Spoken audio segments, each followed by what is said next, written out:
আছো তোমরা সবাই? আশা রাখছি সকলে ভালো আছো, সুস্থ আছো।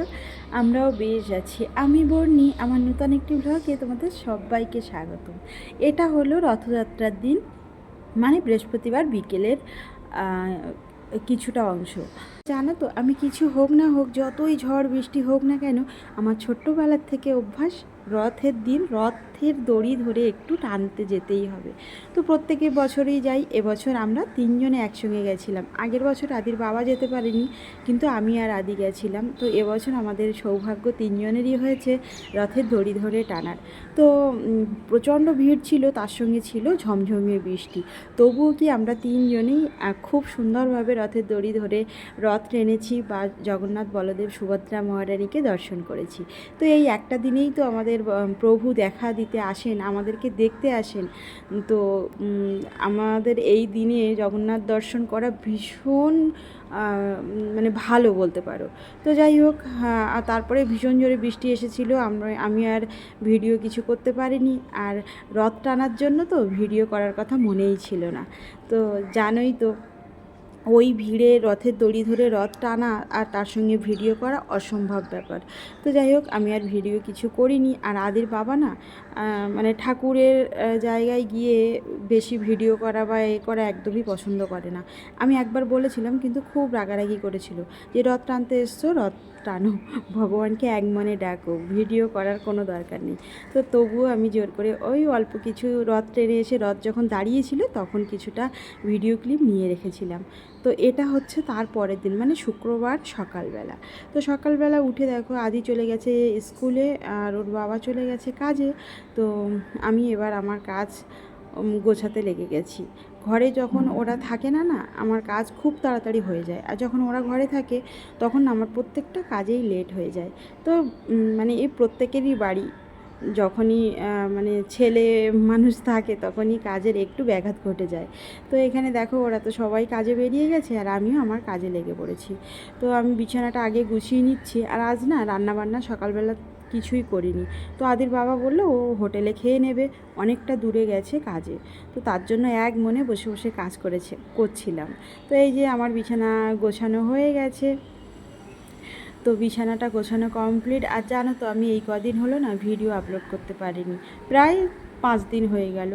আর আমি কেন আপলোড করতে পারিনি সেটাও তোমাদের সঙ্গে বলি। আমাদের না এই একটাই ফোন, তো এই ফোনটা দিয়েই আমি ভিডিও করি।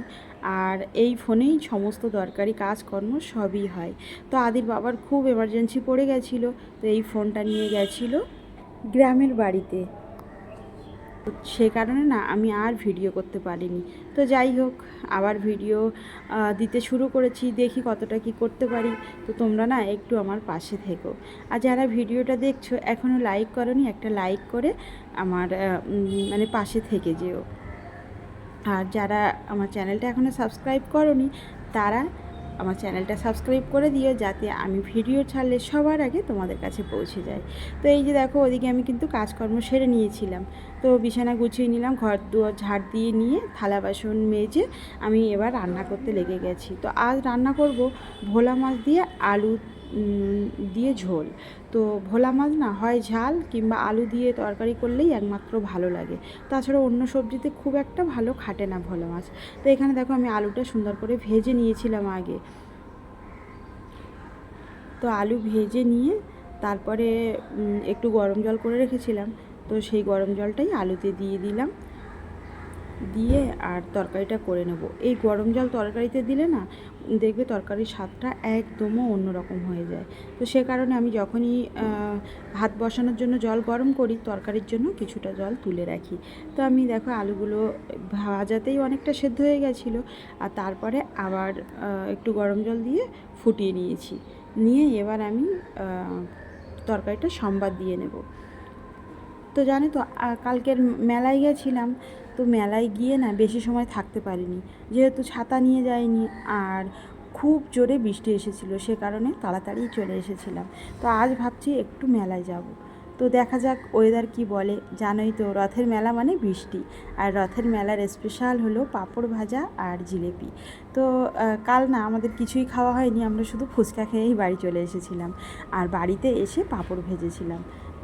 তো আর মেলায় এত দাম, প্রত্যেকটা জিনিসের এত দাম বলছে, তো কেনার আর কোনো জিনিস দেখে পছন্দও খুব একটা হয়নি, আর কেনার ইচ্ছাও হয়নি।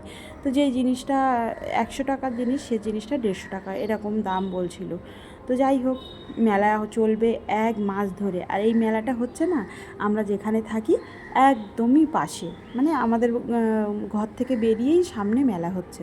তো আমাদের 1 মাস মেলা মানে বুঝতে পারছো, এখনও অনেক দিন থাকবে, তখন আবারও যাব, তোমাদের সঙ্গে ভালো করে মেলাটাকে শেয়ার করব।